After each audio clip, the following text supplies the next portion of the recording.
Moby Dick, America's Great Adventure, becomes Moby Dick, America's Great Miniseries. This is the story of how Moby Dick came to the screen, how an international cast and crew, led by Frank Rodham, made the impossible possible, how through the magic of state-of-the-art movie making, they created virtual whales,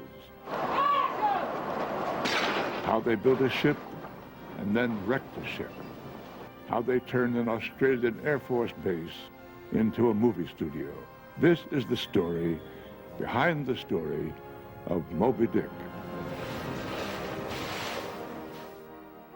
The place, Melbourne, Australia. The time, just 12 weeks before filming is set to start on Moby Dick. The mission, to build the Pequod.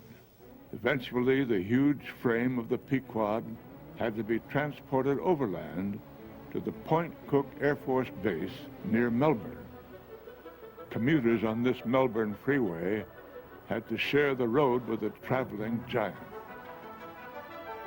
The Pequod's destination is this man-made lake dug out of raw land at Ocean's Edge on the grounds of the airbase. It's known as a horizon tank because when the camera points in the right direction, the Pequod will look as if it's in the middle of the ocean. An army of carpenters worked on Moby Dick, transforming steel frame into virtual ship. They took pains to make new look old. I'm just applying tar to the rope binding around the mast to simulate a old, marine technique. While carpenters work around the clock to get everything shipshape, director Frank Rodham charters a sailing ship, a real sailing ship, the same size as the Pequod, for a week-long shakedown cruise. Men meet ship and the sea, and men are tested. I trained them to be real whalers. I've trained them to be fantastic rowers, to be harpooners. I've made them climb masts. I've made them climb 100 feet of the rigging. And what I like to do is create an incredible real environment for the actors to play off, so they can respond and react to what's going on around them as well as to each other. Away, haul away, haul away together. Away, haul away, haul away. I went out to sea. I went out on a ship and climbed up the mast and furled sails, unfurled sails, belayed lines. I brought her hard to port, hard to starboard. There you go. Avast there, mate. To Tiffany's I took her, I did not mind expense. It was Rodham's idea to let actors become sailors together. With the crucial exception of Patrick Stewart. He plays Captain Ahab. Patrick Stewart was not invited to board the ship and meet his crew until the final day of training.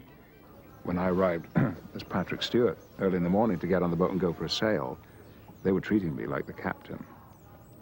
And once I realized what was going on, I took myself off to the stern of this ship and stayed there. And so we went on a tour of the ship, and I found a few things that I didn't like very much, and was treated throughout as the captain. And now that, of course, is considerably relaxed, but I think it was very valuable at the beginning. Before coming to Australia, Patrick Stewart spent 10 months studying the life and times of Herman Melville and his masterwork Moby Dick, always trying to get closer to the heart of Captain Ahab. And then I arrived here and looked at the sets and the boat and started putting on costume and, of course, started fitting on the famous whalebone leg. It's the fear that when I go to lift it up and swing it forward, that the leg won't come up and I'll catch it. And with each one of those stages, I felt that I was getting closer and closer. But a couple of days before we started filming, Frank, with whom I've never worked before, said to me with a slightly nervous look in his eye, he said, you know, I don't actually know what you're going to do. I don't know what you're going to do with the room. And I said, that's all right, Frank. I don't know either. Lock it. Ready, boys? Bring the energy up. In fact, by the time the first frame of film passed through the camera, it was apparent to everyone that Patrick Stewart had a clearly defined vision of how he was going to play what's been called the role of a lifetime. There it is all. Bring me in. The part of Captain Ahab in Moby Dick is one of the best roles in literature. It's a fantastic role. And Patrick Stewart is a fantastic actor, so it's a great combination. Action! There's a line in the script which says there's one God in heaven and one captain of the Pequod. And captain of the ship in that period was like a god. And Patrick plays Ahab in that way. He's fantastically grand, fantastically powerful. And that's the way Ahab is supposed to be. Stand in the bow of the whaleboat, drink, and swear. Death to Moby Dick! Death to Moby Dick! Drink and swear! May God hunt us all if we do not hunt Moby Dick to his death! Death to Moby Dick! Death to Moby Dick! Henry Thomas plays Ishmael, the ex-school teacher through whose eyes the Moby Dick saga is told. Ishmael means outsider. Ishmael, as a character, takes on the role of a witness to the whole scene and a narrator. Basically, he's the audience's link between the real world and Ahab's vision of it. Action! Ishmael's buddy is Queequeg. The men aboard Herman Melville's Pequod were a mixture of many races. The 1956 Moby Dick did not reflect that. Its crew was almost all white. Frank Rodham's is not. For example, the actor who plays Queequeg. In the original film, they used a Swiss army captain who was like 6'8" tall, but didn't really work, I don't think. Bless him. But, so I wanted a real Polynesian warrior, and he came from New Zealand. We met him, and he just turned out to be superb. Piripe Waratini is a full-blooded Maori full-time student and part-time actor. Ironically, his master's thesis was on the works of Herman Melville. Every morning, Piripe had to spend 2 hours in makeup as he became Queequeg. The first mate aboard the Pequod, Starbuck, is played by Ted Levine. He's playing against type in this picture. Usually, Ted is the bad guy, most memorably in Silence of the Lambs.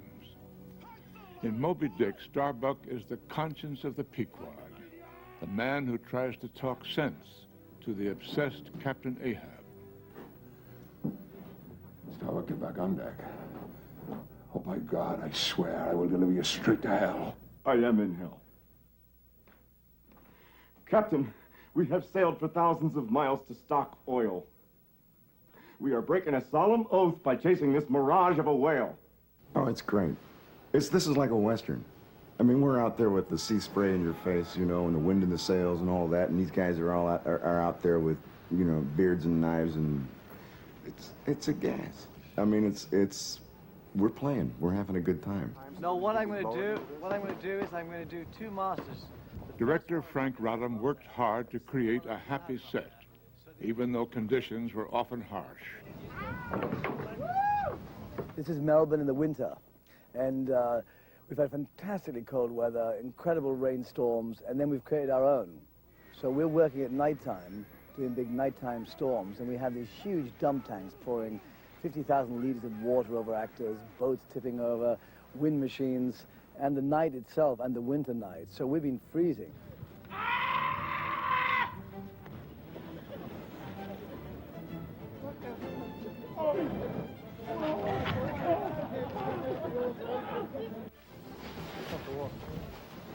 Just another day at the office. Filming Moby Dick at an Air Force base meant there were frequent interruptions. And then there was target practice. Every day, out came the soldiers and out came their guns. Ironically, all this adversity, the sudden storms, the bone-chilling cold, the planes, the gunfire, may have made for a better film. All this, funny enough, gives a little bit of a rugged, rough reality to the picture. And when you look at it, we have very little sunshine. I didn't want any sunshine. We had bad, cold, miserable weather. That's what whalers had. And it was a rough, rough life. And we are somehow mimicking it a little bit in real life.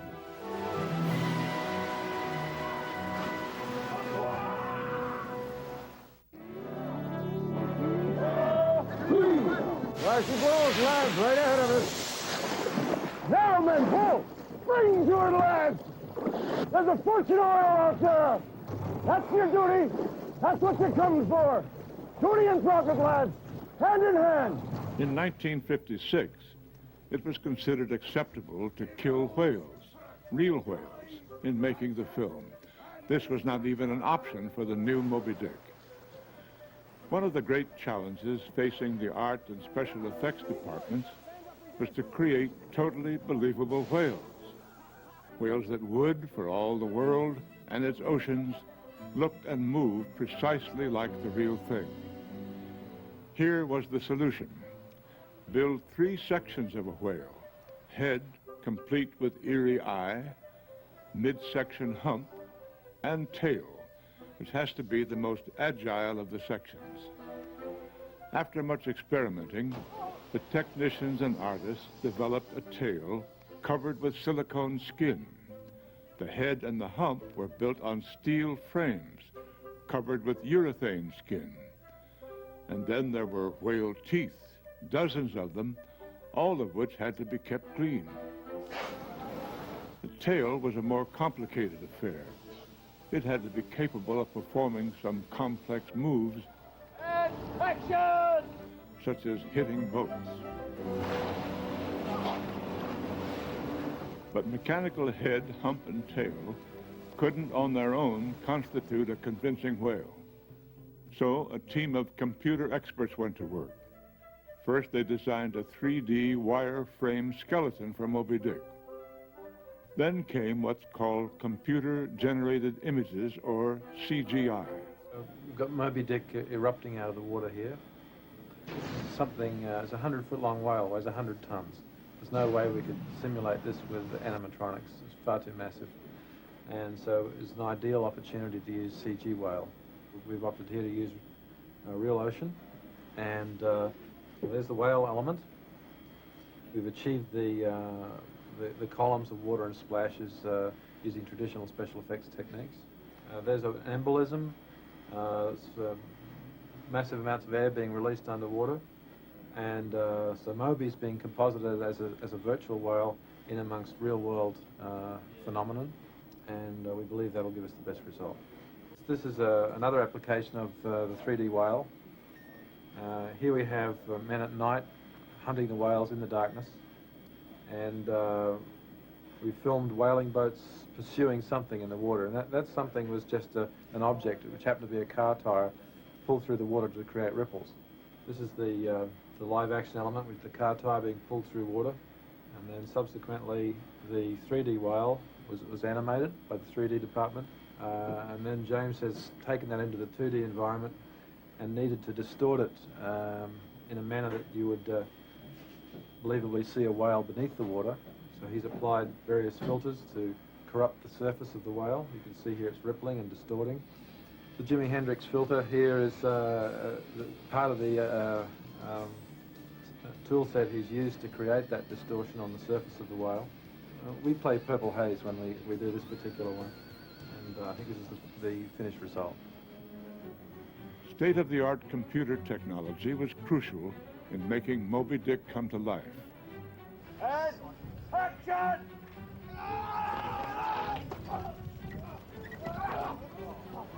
But a lot of traditional filmmaking techniques were also pressed into service. Mark, and action in your own time, Mark. stuntmen were called upon to perform their scary art. Models were used extensively. This miniature Pequod was sacrificed to the art of filmmaking. Shall we reef sails and prepare to board her, Captain? No, Mr. Starbuck. Have you seen a whale boat adrift, sir? Have you seen the white whale? But the sheer, raw power of Moby Dick isn't about models. It isn't about special effects. It's about a great story, a great script, great direction, and great acting. Patrick Stewart describes what is, for him, one of the film's shattering moments. It's when the Pequod encounters the Rachel, and the captain of the Rachel, in desperation, begs Ahab to help him look for a whaling boat, which he has lost, and which has his son on board. And Ahab refuses. My boy, sir! I lost a whaleboat. My own son is on that boat. I beg of ye, for God's sake, help me find him. Oh, don't ask me. Not only is he refusing on one of those unwritten laws of the sea that you help those who are in need, or not just the sea, but anywhere, you help people who are in need. But he knows what he's doing when he makes that decision. And it's one of the scenes in the story when it's possible to show what the cost to Ahab is of his obsession. And Ahab, I will not go till you say aye to me. I know you have a child of your own. I will not help ye, Captain Gardner. Even as we speak, I am losing time, and I'll not lose any more. Mr. Starbuck, prepare to turn to windward. No! Come on, man the yards! Look lively there! We're sailing on! Goodbye, Captain Gardner! Goodbye! May I forgive myself? But I must go! The line moved me when I first read it, and it still does now in recollection of it. And the line is at the heart of the tragedy of this movie.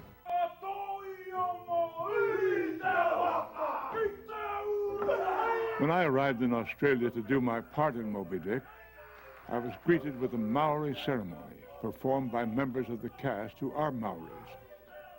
I found it moving, especially their way of expressing a connection with the soul, which is to rub noses. Morning, shipmates. My part in the new Moby Dick is not a large one. It's Father Mapple, who delivers a powerful sermon before the crew of the Pequod sets out to sea. When I played Captain Ahab in the 1956 film, I was probably a little young. Patrick Stewart is exactly the right age. Of the two screenplays based on Melville's great novel, I like the new one. I explained why in an interview in Melbourne. So I think it has a greater sense of adventure, of quest, of danger, and at the same time it has a fuller treatment of the philosophy and the great Victorian rolling prose of Melville. So I think it's a finer mesh between the two. She blows! She blows! Stand to the bow, Captain! It's him! The white whale! Move! It's the whale! Come on, my children! I shall not go with thee, Captain. Lower the boats! And stay with the ship keepers. To the boat! Oh, Yama! Bimbo! I think that when people watch this version of Moby Dick, they'll be watching a magnificent adventure, a magnificent journey for a young man, starting off in innocence. And the moment the first shot starts and you see him walking from the land towards the sea and he stands on the cliffs and looks out, you know that this man is going on a big adventure. And at the end of the adventure, this man has been through all the dangers that a man could possibly go through. And at the end, he survives. And he survives and he learns. He's learned about life and he's learned about men. He's learned about himself. Pull, you murderous rogues! Dash on! Beat me on his white back! Do that for me! One of the charms of this project, and one of the things that appealed to me about it from the very beginning, is that we're going to have millions of people watching this movie who will not know how it ends. Because many of them won't have seen the Houston movie. Even fewer of them probably will have read the book. I mean, I'm talking about a worldwide audience who will tune in to Moby Dick not knowing what's going to happen to Ishmael or Ahab or Starbuck. Queequeg, these great characters. And so we will be telling it for a lot of people for the very first time. Goodbye, Captain Gardner! Goodbye!